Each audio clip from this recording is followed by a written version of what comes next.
5, 4, 3, 2, 1, close the door. Hidup terkadang ada di atas dan hidup juga terkadang ada di bawah. Bagaikan roda yang berputar semestinya. Selamat datang di talk show Dunia Laut yang sudah masuk sesi pembahasan masalah sosial. Pada pembicaraan kali ini, kita akan membahas isu sosial tentang kemiskinan.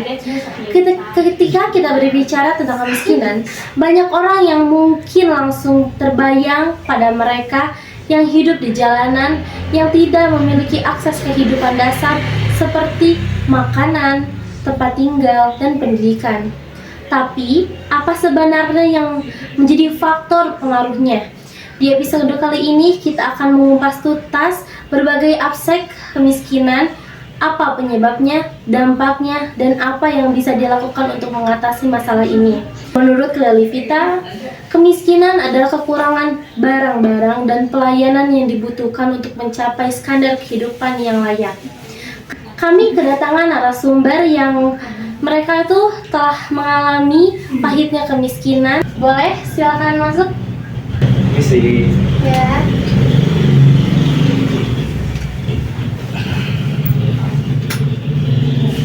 Nah, di sini ada yang akan saya wawancarai.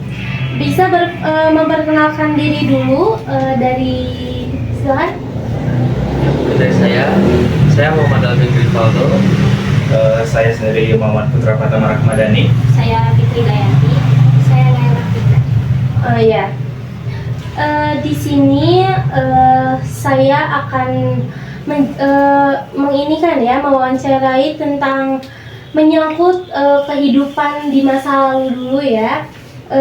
Di sini untuk Kak Putra, dulu kan Kak Putra juga ada di titik terendah lah ya dalam hidupnya. Bisa menceritakan gitu tentang kehidupannya?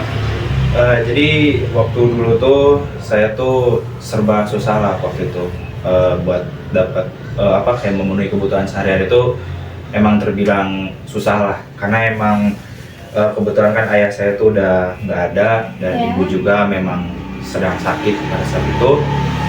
Jadi buat nyari makan, beli obat segala macam itu susah karena emang nggak ada uangnya kan. Sampai kalau nggak salah waktu itu tuh zaman saya SMP, itu segala macam pekerjaan itu saya cobalah, pokoknya yang penting saya bisa dapat penghasilan lah di momen itu tuh. Alhasil ya alhamdulillah lumayan lah buat memenuhi kebutuhan kayak makan gitu ya, meskipun memang buat beli obat dan lain segala macamnya masih emang terbilang sulit sih. Terus waktu itu tuh punya tempat tinggal kan? Waktu itu saya ngontrak kebetulan, dan orang kontrakannya juga waktu itu baik banget sama saya sekeluarga itu. Tapi semenjak ibu saya udah nggak ada, di situ tuh kan saya merasa gak enak ya untuk tinggal di sana lama-lama gitu, karena emang sudah bertahun-tahun juga gitu. Saya kan agak gak mau ngerepotin gitu, jadi saya mutusin buat kerja ngerantau sampai bisa apa ya, karena kan memang saya juga badan masih sehat lah, masih muda juga gitu, daripada saya diem di rumah aja gitu. Berarti setelah ibu kamu gak ada, kamu jadi gelandangan dong? Enggak, waktu itu saya kan kerja pakai modal ijazah SMP kan. Di situ tuh saya keterimanya jadi OB di situ tuh. Ya lumayan lah bisa menuhin kebutuhan sehari-hari mah. Dan di tempat kerja saya juga itu ada kayak semacam mes atau pondok gitulah. Jadi saya ada tempat buat istirahat juga lah sekalian kerja. Jadi OB itu seru mungkin ya? Ya seru dan gak seru juga sih. Bisa dapat tempat tinggal juga. Terus gimana nih buat Kak Algan soal kehidupannya dulu? Kalau saya sih emang dulunya itu saya itu pemalas ya. Oh iya. Jadi kayak gak ada usaha gitu buat nyari uang, sampai orang tua meninggal pun gak ada ninggalin apa-apa gitu. Terus kalau jadi saya tuh kalau sekarang tuh kayak ngandelin adik saya gitu, kayak adik saya tuh disuruh sama saya buat jualan di sekolah gitu. Jadi saya tuh tinggal nerima hasilnya aja gitu. Jadi waktu sekolah kamu itu gimana? Kalau sekolah sama gitu sih, kerjanya tuh suka bolos, males-malesan. Jadi di sekolah tuh saya tuh datang tuh buat ya kayak cuman main-main doang gitu. Jadi datang nongkrong sama teman, lanjut ke kantin, kayak udah we gitu lurus aja gitu sekolah teh. Terus kalau sekolah juga datang cuman buat ulangan aja, jadi kayak udah we buat ulangan gitu. Jadi buat apa gitu sekolah gak seru, ngedengerin guru ngomel-ngomel doang, formalitas banget. Tapi lulus kan waktu sekolahnya waktu itu gimana? Lulus sih. Lanjut ya ke narasumber yang selanjutnya untuk Kak Naya. Gimana sih dulu kayak tentang kehidupannya dulu waktu masih di titik terendah, sekarang udah bisa lah ya bangkit sedikit-sedikit. Ya, jadi saya kan bekerja sebagai karyawan di salah satu perusahaan yang gaji saya tuh di bawah UMR-nya Bandung. Iya. Emang UMR Bandung tuh berapaan? Hampir sekitar 4 juta setengah, sedangkan gaji saya hanya 3 juta. Saya juga kan perlu nabung ya, harus ngasih juga ke orang tua. Sebenarnya sama aja kayak Kak Putra ya, sama aja. Jadi nggak perlu ngontrak sana sini gitu.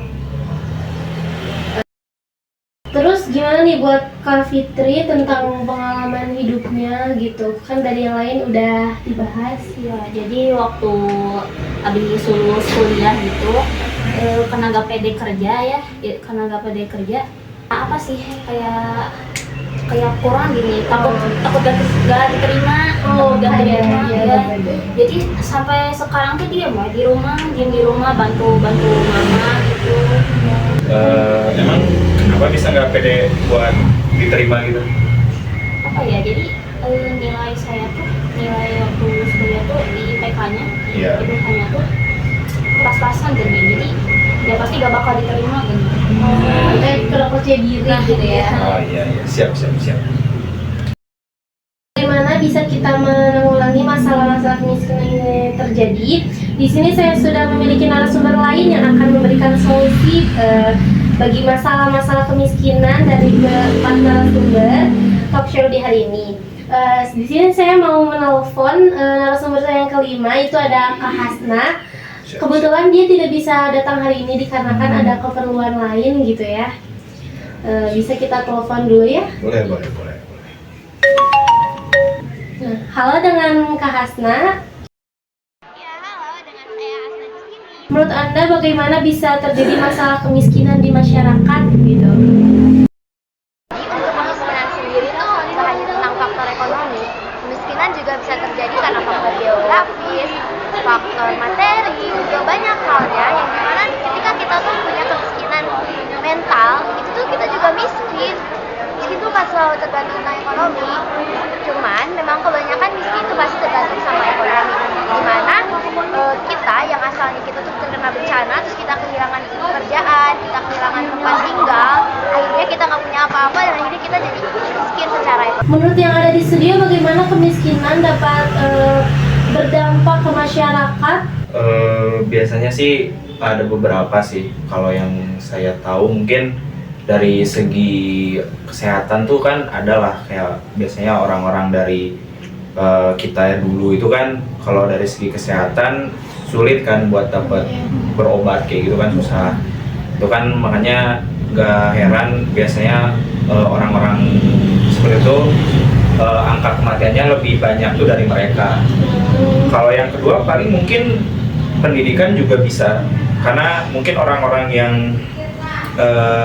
belum mampu itu udah seperti yang tadi kayak dia juga sulit buat berobat, buat nyari pendidikan juga memang mungkin terhambat juga gitu. Jadi mungkin ada yang kayak lebih bolos atau langsung kayak kerja aja gitu langsung kayak dari situ. Terus kalau soal pendidikan juga bisa gitu ya, anak-anak dari keluarga miskin seringkali tidak mendapatkan pendidikan dengan layak karena kurangnya biaya yang tercukupi gitu kan. Dengan keamanan sosial juga, kemiskinan juga bisa memicu meningkatnya angka kriminalitas karena orang yang hidup dalam kekurangan mungkin terdorong untuk melakukan tindakan ilegal demi mempertahankan hidupnya gitu. Baik, menurut Kak Hasa sendiri, bagaimana sih cara mengatasi kemiskinan ini? Presiden sudah mengeluarkan Perpres nomor 166 tahun 2014 tentang penanggulangan kemiskinan. Dan saya baca di situ program-program dari Presiden dalam penanggulangan kemiskinan. Sampai di sini saja episode kali ini. Saya harap kalian dapat perspektif baru tentang kemiskinan dan pentingnya peran kita dalam mengatasinya. Terima kasih sudah menonton Dunia Laut. Jangan lupa tetap peduli dengan berkontribusi untuk menciptakan perubahan positif di sekitar kita. Terima kasih semuanya yang sudah hadir juga ya, sudah